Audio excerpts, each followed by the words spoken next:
Bueno, buenos días a todos y voy a presentar mi sesión de hoy. Se titula Doctora, ¿por qué tengo anemia? Es sobre un paciente que se nos ha presentado en consulta, pluripatológico, en el que se nos presenta una anemia, entonces vamos a ver cómo lo vamos siguiendo. Bueno, pues nuestro paciente es un varón de 60 años con estos antecedentes, ¿no? Es exfumador, bebedor, con factores de riesgo cardiovasculares, hipertenso, diabético, dislipémico, con una obesidad de grado 2. Además tiene una cardiopatía isquémica, tuvo un infarto anterior tratado con angioplasta primaria en 2012, una disfunción sistólica con una fracción de eyección del 40% y una insuficiencia cardíaca. También es hepatópata, una cirrosis por virus de la hepatitis C genotipo 1 diagnosticado en el 91, en el que se intentó tratamiento con interferón y ribavirina sin respuesta virológica, por lo que de momento está en seguimiento por digestivo sin ningún tratamiento. También tuvo una trombosis venosa profunda en 2011 y el tratamiento que sigue habitualmente son inhibidores de la bomba de protones, un betabloqueante, diuréticos, antihipertensivos, antidiabéticos y está con doble antiagregación. En 2013 se nos presenta en consulta contándonos que ha estado ingresado por un dolor torácico. Indagando un poquillo en la anamnesis, nos cuenta que el dolor era centrotorácico, se irradiaba a hombros, además tenía una disnea de mínimos esfuerzos, el dolor le duró 4 horas sin mejorar tras tomar la cafenitrina y además contaba pues, varias semanas con deposiciones negras, alguna rectorragia y en el screening en la sangre oculta en heces había salido negativa, la última que teníamos. La exploración allí en el hospital era normal y las pruebas complementarias que se le hicieron, el electro no había ningún supradesnivel en el ST, se veía la cicatriz del infarto anterior con ondas Q en la cara diafragmática, la radiografía de tórax no había descompensación cardiopulmonar ni derrame pleural, en la analítica las troponías eran normales y se vio una hemoglobina de 8,6, en la previa de 6 meses anteriores era de 13, entonces pues eso y además tenía una leucopenia y una trombocitopenia leve. Se hizo un estudio endoscópico, una gastroscopia en la que no había varices esofágicas y tenía una gastritis crónica atrófica y una colonoscopia en la que tenía hemorroides externas y pólipos en sigma y en colon descendente que se decidió no extirpar por la doble antiagregación que llevaba. Bueno, se diagnosticó de síndrome coronario agudo sin elevación del ST, desencadenado por la anemia. Necesitó 2 concentrados de Matíes y se añadió a su tratamiento habitual sulfato ferroso y ácido fólico.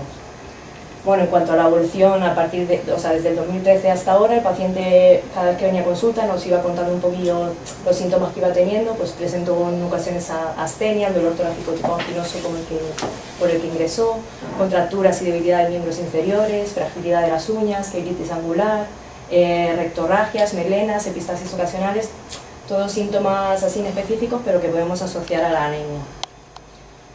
Durante estos 2 años pues, se le fueron haciendo analíticas seriadas cada mes, 2 meses, 4 meses, dependiendo del valor de hemoglobina anterior y como vemos la curva de las hemoglobinas que va teniendo, pues siempre está por debajo de 12, a los 2 meses más o menos del ingreso se le hizo un nuevo control en el que estaba a 9,8, él continuaba con síntomas así asténicos y de debilidad, terminaba ya su tratamiento con antiagregantes por lo que se le pudo hacer la polipectomía.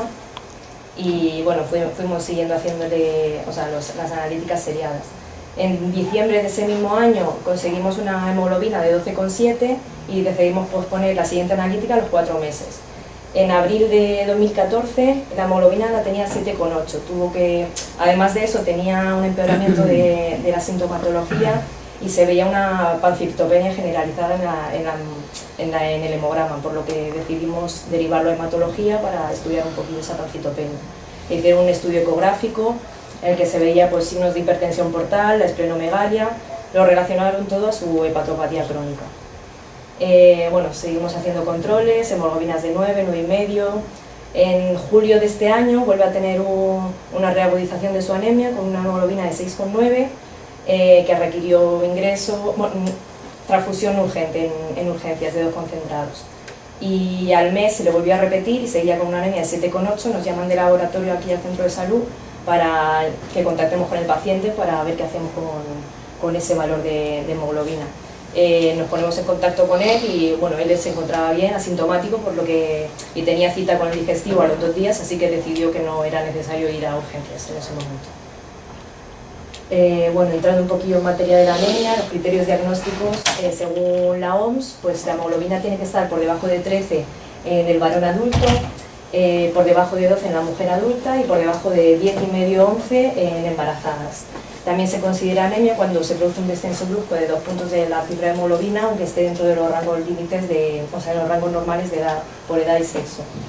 Otros síntomas inespecíficos, pero que se asocian a la anemia, pues cefalea, irritabilidad, mareo, y hay algunos signos inespecíficos, como la palidez en conjuntivas, que tienen un cociente de probabilidad positivo de 4,5 y un cociente de probabilidad negativo de 0,6. Es un cociente de probabilidad moderadamente bueno, entonces pues cuando un paciente tenga las conjuntivas pálidas podemos decir con una probabilidad moderada que puede tener una anemia, si se junta pues eso, el hemograma y todo lo demás. En cuanto a la clasificación, hay que hacer un diagnóstico diferencial un poco para saber qué tipo de anemia tiene el paciente. Ahí vemos el hemograma del paciente en la última analítica que tenemos de agosto. Y bueno, nos fijamos en primer lugar en el volumen corpuscular medio, por debajo de 80, vemos que como está por debajo es una anemia microcítica. El siguiente paso es ver la ferritina y el hierro, a ver cómo están. Vemos que está pues ferritina de 7, el valor en el rango normal mínimo es de 20, vemos que está disminuido, el hierro también. La saturación, el índice de saturación de transferrina también está muy bajito y la proteína transportadora del hierro está muy elevada porque no está ligada al hierro. En general, bueno, concluimos que es una anemia ferropénica. La prevalencia global de la anemia ferropénica es del 2 al 5% en adultos y en mujeres pues, menopáusicas, y llega a ser del 5 al 10% en mujeres perimenopáusicas. ¿Cuáles son las posibles causas de esta paciente? Bueno, como hemos dicho, un pluripatológico. Tiene pues, una enfermedad hepática, hasta en un 75% se puede asociar a alteraciones del hemograma. En este caso, el sangrado crónico, la ferropenia, puede ser secundario a alteraciones de la coagulación, a déficit de factores dependientes de la vitamina K, a la trombopenia o anomalías de la función plaquetaria, a varices secundarias a hipertensión portal. En nuestro caso el paciente no tenía varices, pero bueno, sí que había signos de hipertensión portal que pueden ocasionar pérdidas, ¿no? La escleromegalia, que ocasiona un atrapamiento de los hematíes, aumento del volumen plasmático y por tanto una hemodilución. Puede presentar también un componente de anemia de enfermedad crónica, aunque normalmente suele ser normocítica y normocrómica, pero hasta en un 20-50% una anemia microcítica y hipocrómica puede ser secundaria a una enfermedad crónica. El alcohol, que es tóxico para la médula, produce vacuolización de los precursores eritropoyéticos y una hipocelularidad. Pérdidas digestivas, nuestro paciente eso, con los pólipos y las hemorroides externas, seguramente pues eso haya tenido sangrado absoluto. Disminución de la absorción, la gastritis atrófica, un déficit de vitamina B12, fólico, hierro, debido a la malnutrición, a la disminución de la absorción. Y aunque nuestro paciente no estaba tomando en el momento en que se diagnosticó la anemia interferona y ribavirin, este fármaco se asocia frecuentemente pues, a anemias y a veces hasta pancitopenias, que en otro paciente hepatópata que lo esté tomando podríamos considerarlo en caso de que tuviese anemia. Bueno, el tratamiento pues es suplementos de hierro.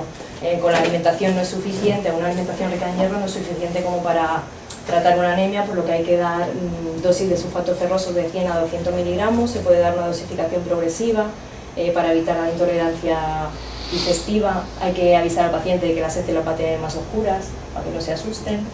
Y bueno, hay factores que pueden inhibir la absorción de las sales, como por ejemplo fármacos como antiácidos, inhibidores de la bomba de protones, antibióticos como las tetraciclinas, las quinolonas y suplementos de calcio. Y en caso de que estén tomando estos fármacos, pues habría que decirle que tome el hierro 2 horas antes de tomar los fármacos para que se absorba bien antes de, pues eso, de poner un factor que vaya a inhibir un poquito su absorción. Hay alimentos que también retrasan la absorción, como los cereales, la fibra dietética, el café, la leche. Para valorar la respuesta al tratamiento, a los 10-20 días se produce una crisis reticulocitaria. Esto normalmente, si pidiésemos el recuento leucocitario en una analítica, lo veríamos, pero no se suele hacer.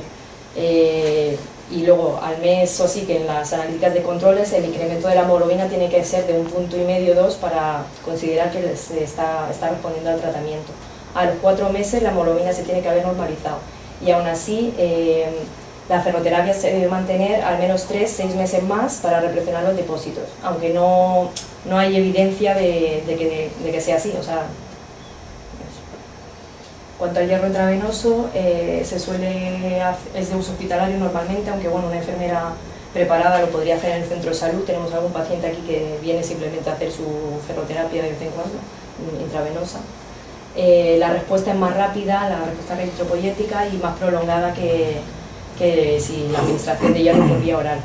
Hay autores que dicen que habría que replantear si la terapia de elección es el hierro vía oral o intravenoso. Bueno, las indicaciones de hierro intravenoso pues son intolerancia o imposibilidad de tratamiento con hierro vía oral, enfermedades de mala absorción, inflamatorias intestinales, déficit funcional de hierro, hemorragias activas, sangrados uterinos severos, pacientes con cáncer. Bueno. En cuanto a las indicaciones de transfusión, tiene que ser individualizada, hay que ver cuál es la causa que está produciendo la anemia, si es posible solucionar esa causa, cómo es o sea, si tiene enfermedad cardiopulmonar el paciente, y en caso de ser necesaria habrá que poner el mínimo necesario para cumplir el objetivo, un mínimo de sangre. Ante un sangrado agudo con pérdidas de hasta 1 litro es suficiente con reponer simplemente con cristaloides, y pues más de 1 litro habría que valorar si es necesaria la transfusión. Y ante sangrados subagudos o crónicos, dependiendo de la hemoglobina y de la clínica del paciente, pues entre 8 y 12 habitualmente no es necesario, y por debajo de 8 hay que valorarlo, siempre mirando la clínica, ver si los síntomas son en el reposo o con el esfuerzo, y eso la base del paciente, cómo se encuentra el base. Y por debajo de 4,5 casi siempre hay que hacer transfusión, sí o sí. En cuanto a los criterios de derivación, pues a urgencias en caso de repercusión hemodinámica y transfusión urgente, a hematología cuando tengamos una anemia hemolítica, una talasemia, un síndrome mielodisplásico que ellos puedan manejar mejor, en anemias microcíticas no ferropénicas que no se firmó ningún proceso crónico, o anemias normocíticas también de etiología que no haya sido filiada, y anemias acompañadas de otras citopenias en sangre periférica. Este es el caso de nuestro paciente, por ejemplo, que pues eso lo derivamos a hematología para un estudio un poquito más completo. Y en cuanto a derivar a digestivo, en caso de anemia ferropénica en varón o mujer menopáusica, para ver de dónde vienen esas pérdidas, anemia en mujer en periodo reproductivo que no silencia aumento de sangrado ginecológico, en anemias perniciosas, hepatopatías y en síndromes de mala absorción. Bueno, y para concluir, pues es importante hacer un diagnóstico diferencial, saber el tipo de anemia al que nos encontramos, buscar cuál es la causa, ver si se puede solucionar, hacer un seguimiento estrecho con analíticas seriadas y viendo los valores de hemoglobina con los que tenemos. Si está indicado el hierro oral, hay que mantenerlo hasta 6 meses después de normalizar la hemoglobina, bueno, eso plantearlo.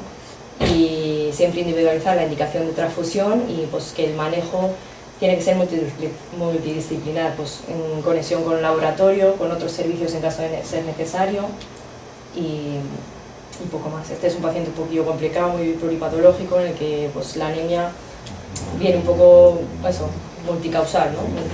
Multipatogénica. Y bueno, esta es la bibliografía que he utilizado.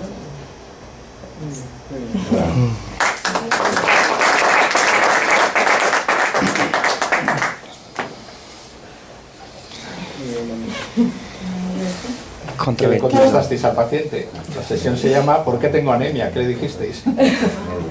Pues eso, que su hepatomegalia crónica es que tiene un poquillo de puntillos por todos lados, entonces eso. Su plenomegalia, por los pólipos, la gastritis atrófica que impide un poco la absorción, los fármacos que está tomando, el omeprazol le puede eso, inhibir un poquillo la absorción del hierro. Un poquillo por todos lados. Son anemias considerables lo que tiene, hemoglobinas de 6 con algo incluso. Entonces, bueno, a ver, para estudiar un poquito nosotros también en la consulta, pues a veces cogemos algún paciente para verlo. Y en este caso hemos cogido un paciente demasiado complicado, pero para que no veamos que todas las cosas son blancas o negras, sino que muchas veces no sabemos ni siquiera por qué es. Siempre habíamos pensado incluso que sería simplemente por los pólipos que tenía, que está sangrando y listo, pero no, este paciente parece ser, en hematología incluso dijeron que todo se debía a su cirrosis hepática que tiene. A mí mucha anemia me parece una cirrosis hepática. Las enfermedades crónicas habitualmente causan con una anemia más leve. Pero bueno, se junta un poco todo y lo hemos hecho un poco para que veamos que no siempre hay una sola causa, sino que tenemos que tener el abanico bien abierto y pensar en todas las posibilidades. Pero un cirrótico de inversión portal sangra de forma recurrente y muchas veces no lo detectamos. Ya he visto que era sangre cutánea negativa, pero sí, bueno, sangran de forma intermitente. A mí hay una cosa que has dicho que es cierta, pero que tenemos que darle un poco más has hablado de los reticulocitos, sí. Vamos a ver. Yo he echado de menos en el estudio, está claro que este es un sangrado, ¿no?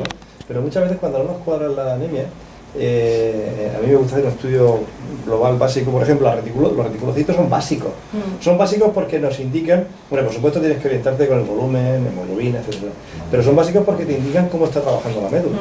Entonces, habitualmente cuando no tengo clara la causa, siempre pido los reticulocitos, que sabéis que hay que corregirlos con el hematocrito y que nos da la clave de cómo está funcionando la médula. Entonces, por ejemplo, la paciente de acción es muy importante porque tenemos muchos síndromes mielodisplásicos, tenemos muchos procesos más absortivos. Y luego los sustratos. Los sustratos, cobalamina y folato, a mí me gusta verlos porque muchas veces, sobre todo en pacientes mayores, nos encontramos que, bueno, por supuesto, estos pacientes cirróticos, bebedores y tal, los folatos están por los suelos y probablemente las cobalaminas a lo mejor también por el tema de la gastritis crónica trófica. Lo digo porque dentro del estudio global, este es que parecía claro que era un sangrado, pero muchas veces no lo tenemos tan claro. Y luego recordad que los volúmenes corpusculares medios están muy condicionados por la influencia de muchos factores. O sea que muchas veces no es que sea normocrómica, porque a lo mejor tiene reticulocitos, sí, los reticulocitos compensan. O sea que un poquillo en la valoración global de la anemia, pues ampliarla un poco más, aunque este parece que estaba claro, o sea, es que un cirrótico es sangrando. ¿Existe algún protocolo para el estudio de la anemia? Sí, hay muchos. Pero que aquí sigamos o... Que aquí sigamos. O individualizamos por... Vamos. Yo simplemente recordar, que es para los jóvenes sobre todo, que hay un código específico de petición de estudio de anemia. Sí, hay un código, pero... al laboratorio moral, y que efectivamente cuando tú lo pides, te hacen directamente, aparte del hemograma, vitamina B12, ácido fólico, estudio reticulocito, transferrina, y al final el hematólogo frecuentemente se moja y dice anemia ferropénica, anemia hiporregenerativa, etcétera, etcétera. Pues yo me acabo de enterar de todo eso. Sí. No, pero puedes marcar. Yo lo marco. Puedes poner estudio de anemia. Pero esto es más táctico que a ver, Claro. Estudio de anemia. Que también según qué sospeches marcas. Ya, bueno, pero si tú le pones estudio de anemia, tienes que poner la ese sospecha código. de lo que quieres. Yo se lo pongo a mano. Sospecha de... tiene que poner estudio de técnicas de anemia. laboratorio. Sí, Ahí tenéis 50, no, por ahí peticiones por un lado y después perfiles. Las peticiones son Tengo ahí, peticiones luego sueltas. Y la segunda pestaña de la hoja S, hay perfiles, hay muchas cosas que dejé yo, y una de ellas es perfil de estudio de patopatía crónica, perfil de estudio de anemia, etc. Pero tenéis que buscar el listado simplificado de técnicas, de los dos que hay, pues yo puse el grande, esto no me cuesta, el grande y el simplificado, y el simplificado en la pestaña segunda de perfiles tenéis estudio de anemia. Los enfermeros saben lo que es, porque hay que sacar varios tubos, no solamente el rojo, un azul, y te lo Si hacen. lo pones a mano también vale. Sí, Hombre, te lo doy. sí, pero es que poner 1300 no sé qué y poner 500.000 determinaciones. En cambio, una cosa que no funciona... Muy diferente. Pero si pones estudio de anemia a mano, sin poner el código, también te lo harán, ¿no? Sí, la diferencia es que a lo mejor puede haber un enfermero que no sepa exactamente delimitar la pata y no le saque los tubos, que ese es el segundo. Sí, este sí va a salir mismo con la glicada cuando la pide suelta. Sí. Si no pides, marcas el hemograma, si no marcas bioquímica y glicada y no marcas el hemograma, no te lo hacen. ¿No te lo hacen el qué? La glicada. Ah. Pues la glicada necesitan el hemograma. Si no hay hemoglobina, no puede ver si la hay. Otra pregunta con respecto a la anemia que siempre nos surge. Cuando empiezas un tratamiento, ¿has leído cuándo hay que hacer un primer control o...? Contaban que eso, que a las 3-4 semanas la hemoglobina ya tiene que haber subido 1 punto, 2 puntos. Entonces, pues, dependiendo de la hemoglobina con la que hayas empezado a tratar, pues si es muy bajita sí que conviene hacerlo al mes, si no, pues a lo mejor puedes ponerlo a 2 meses. ¿Por qué? Sí, no, Pedro, tú. No, quiero decir que hay mucha tendencia, es cierto que hay mucha tendencia a solicitar muchas pruebas sabiendo que no va a estar alta. Tú le das una pastilla de 80 miligramos de hierro y hasta que no pasan por lo menos de 4 o 6 meses, salvo que estamos hablando de anemia que necesite saber si está absorbiendo bien o no. Pero esas anemias que están en 10, 10 y medio, que quieras subir a 12 y medio, etcétera, hasta que no pasen como mínimo 4 o 6 meses, yo creo que no es conveniente hacerle controles cada mes o cada 2 meses para ver cómo está, porque tienes que seguir. Y si no le hiciera ningún control, como mínimo 6 meses tienes que seguir, porque es que le haces 3 análisis para decir que tiene 11,2 y tengo que seguir.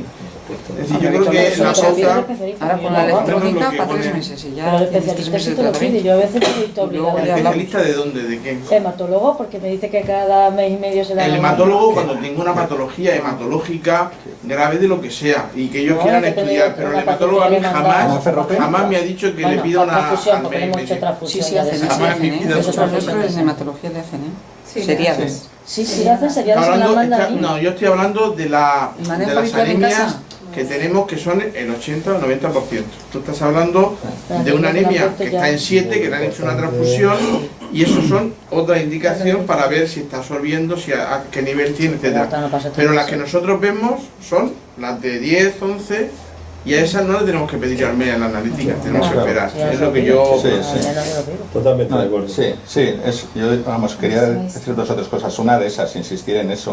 O sea, a mí me parece que pedimos pruebas de más habitualmente y que lo importante es tener claro el diagnóstico. Otra cosa es que pienses que es mixta y que no solo es ferropénica y tal. En esos casos vale. Pero cuando está clarísimo que es ferropénica, yo desde luego no pido una analítica de control. Ya sabes que se va a curar con suplemento de hierro. Y más si ya tiene antecedentes, lo típico, el 80% de nuestras anemias son anemia ferropénica por menorrea o hipermenorrea, que incluso haya tenido alguna previamente y tal. Yo lo que suelo hacer es que insistir en el tratamiento 4 o 6 meses y que lo haga bien y tal, y si lo ha hecho bien, pido analítica pasados los 6 meses del tratamiento para comprobar que sigue, porque es que es seguro que se ha curado, es decir, si ha tomado bien el hierro es seguro, o sea, no necesito comprobar que, y lo que suelo hacer es ver si recidiva al cabo de unos meses, ver que sigue bien. Pero desde luego hacer uno al mes, otro a los 3 meses, otro cuando acaba el tratamiento, es que me parece una exageración. Otra cosa, repito, es cuando haya dudas, que pienses que es mixta o que no lo tengas muy claro, o que en otras anemias previas ha respondido mal o tal, ¿no?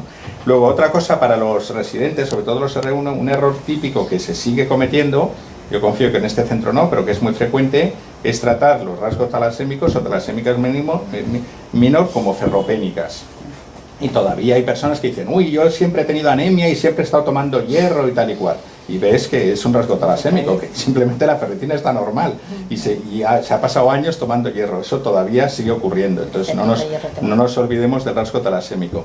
Y luego ya una cosa muy puntual que no tiene nada que ver, yo creo que los perfiles son muy cómodos para nosotros. Mis residentes saben que les tengo declarada la guerra porque el problema de los perfiles para los residentes es que no hacen el esfuerzo de saber qué hay que pedir para diagnosticar una cosa o tal, ¿no? Entonces el problema de los perfiles es, estudio de anemia, y luego dice, bueno, pero, pues le preguntas, bueno, pero ¿qué hay que hacer un estudio de anemia? Pues perfil. Entonces, bueno, pero ¿perfil qué?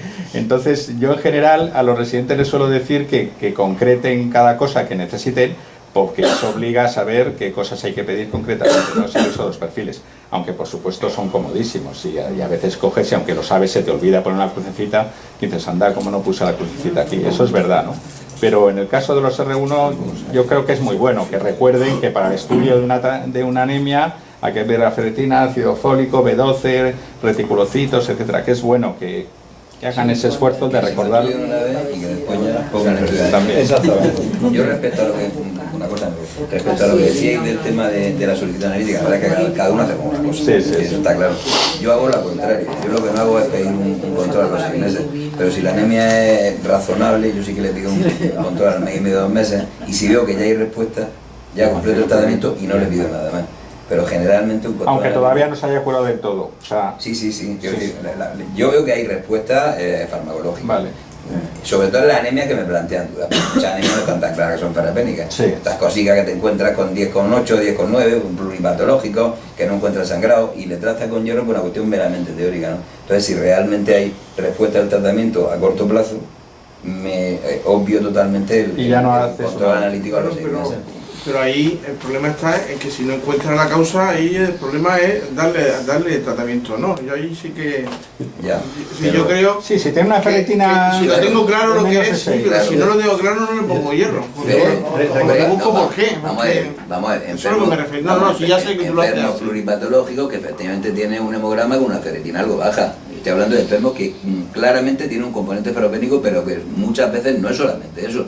Este paciente seguramente no sería solamente el sangrado, Es decir, una persona pluripatológica, si repasa fármaco por fármaco, seguro que alguno de ellos en efectos secundarios puede provocar anemia, primero. Ya, pero de 12 a 7, ahí está está que claro, pasar a está claro. 4 o 5 gramos. Con respecto a lo de los estudios de anemia, recordar una cosa, el hierro en sangre no sirve de muy poco. Yo ni lo pido. Ni lo pido. Yo el hierro ni lo pido. Os lo digo porque a veces llega a confusión el hierro en sangre y la ferritina también es importante porque a veces en un síndrome anémico agudo, pues un restante de fase aguda y nos podemos encontrar primero que está muy alto y luego empezar a bajar. No, incluso iba a comentar justo lo que has dicho tú. Dentro del estudio decía, primero vemos la hemoglobina y luego vemos el hierro. El hierro nada más que refleja la ingesta de hierro de los últimos 10. O sea, que lo que realmente es útil es la ferritina. Lo que tenemos que utilizar para validar el diagnóstico de anemia ferropénica es la ferritina. Y un comentario muy anecdótico respecto a una cosa que yo valoro mucho, a lo mejor por un seco personal, de casos que he tenido, y es que cuando tengáis una anemia ferropénica y supongáis que es una anemia por pérdidas ginecológicas, que es lo que suele ocurrir habitualmente, intentéis, aunque no tengan unos cocientes de probabilidad muy altos, validar de alguna forma que esas pérdidas son importantes. Intentar comprobar días que sangran, cuántos sangran, si tienen criterios de los que hacen pensar en un sangrado importante. Pero tengo que ponerme 2 compresas, a mitad de la noche mancho la ropa interior. O sea, intentarlo porque a mí me ha dado la clave del diagnóstico de un cáncer de colon en una chica de 40 años en 2 ocasiones. Es decir, que de alguna forma intentéis constatar, porque parece que sin calentarnos mucho lo que da, serán las reglas, luego tomo anticonceptivo. Otra que tal, me acuerdo otro caso de una chica. En la analítica las troponías eran normales y se vio una hemoglobina de 8,6. En la previa de 6 meses anteriores era de 13, entonces pues eso, y además tenía una leucopenia y una trombocitopenia leve. Se hizo un estudio endoscópico, una gastroscopia en la que no había varices esofágicas y tenía una gastritis crónica atrófica, y una colonoscopia en la que tenía hemorroides externas y pólipos en sigma y en colon descendente que se decidió no extirpar por la doble antiagregación que llevaba. Bueno, se diagnosticó de síndrome crónico.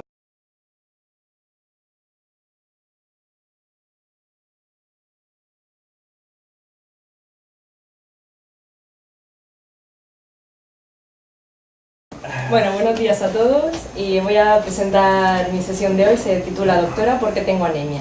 Es sobre un paciente que se nos ha presentado en consulta, pluripatológico, en el que se nos presenta una anemia, entonces vamos a ver cómo lo vamos siguiendo. Bueno, pues nuestro paciente es un varón de 60 años con estos antecedentes, ¿no? Es exfumador, bebedor, con factores de riesgo cardiovasculares, hipertenso, diabético, dislipémico, con una obesidad de grado 2. Además tiene una cardiopatía isquémica, tuvo un infarto anterior tratado con angioplasta primaria en 2012, una disfunción sistólica con una fracción de eyección del 40% y una insuficiencia cardíaca. También es hepatópata, una cirrosis por virus de la hepatitis C genotipo 1 diagnosticado en el 91, en el que se intentó tratamiento con interferón y ribavirina sin respuesta virológica, por lo que de momento están siguiendo. El dolor le duró 4 horas sin mejorar tras tomar la cafenitrina.